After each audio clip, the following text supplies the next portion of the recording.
Hindi bababa sa 12 ang naitalang patay sa Oriental Mindoro sa pananalasa ng Bagyong Nona. Marami sa kanila na bagsakan ng puno at nalunod.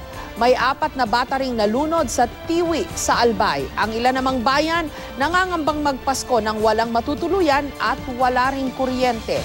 May report si Ian Cruz.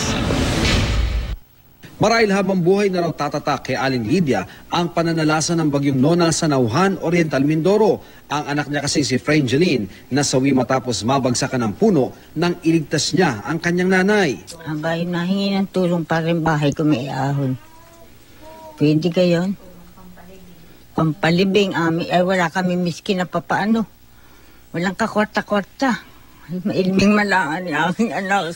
Isa lang si Frangeline sa 3 nasawi sa kanilang lugar. Sa bayan naman ng Victoria, nasawi ang isang ginang matapos masapul ng nabuwal na puno ang tinutuluyan niyang kubo. Nung pong malakas po yung hangin, kami po yung pumunta po sa bahay po ng kapatid ko po. Bago daw po kami nagtigid po bago nung yung kuya ko po pinapunta po doon sa isa pong bahay. Bago nung bumagsak na daw po yung kahoy. May 2 pa ring nalunod sa Calapan. Sa pinakahuling tala ng PDRMC, 12 na ang nasawi sa Oriental Mindoro dahil sa bagyo. Hindi raw biro ang lakas ng pananalasa ng Bagyong Nona. Napataob nga nito ang 2 Cessna training planes na nakaparada sa Calapan Airport. Isa rito ang tumilapon pa sa kabilang bakod. Matindi rin ang pinsalang iniwan ng bagyo sa bayan ng Gloria. At hanggang ngayon, naghihintay pa rin daw ng ayuda ang maraming residente. Kasi wala na kami bahay. Wala naman po nga trabaho yung aking anak at asawa. Hindi namin maintindihan kung saan kami makuha ng matay ng bahay. Ang mga bahay ay sira at ang mga kalsada po dito ay talagang barado. Walang madaanan, totally walang madaanan. Kaya walang relief. Kaya walang makarating na relief kagad. Malungkot ding magpapasko ang kaanak ng 4 na batang nalunod sa dagat sa Tiwi, Albay. Edad 9 hanggang 11 taong gulang ang mga biktima. Sa Banton sa Romblon, posibleng mag-Noche Buena nang walang kuryente ang mga residente.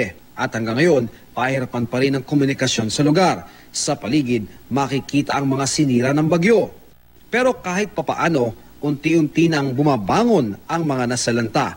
Tuloy-tuloy ang clearing operations sa iba't ibang bayan. Tila nadaparaw ang mga residente ng Manalasa ang Bagyong Nona dito sa Oriental Mindoro. Pero matapos ang unos, babangon sila upang ituloy ang kanilang buhay. Sa gitna ng dilubyo, lumabas ang pagkamakabayan ng magpinsang Vincent Angelo. Isinalba nila ang 2 nakalagpak na watawat sa plaza ng Pinamalayan sa Oriental Mindoro. Ano itsura nung nakita nyo rito yung watawat? Nasa baba na po. Tapos? At kinuha po namin magpinsan. Para anong gagawin nyo? Atayo po. Simbros po ng pagbangon po ng Pinamalayan. Mula rito sa Pinamalayan, Oriental Mindoro, Ian Cruz, GMA News.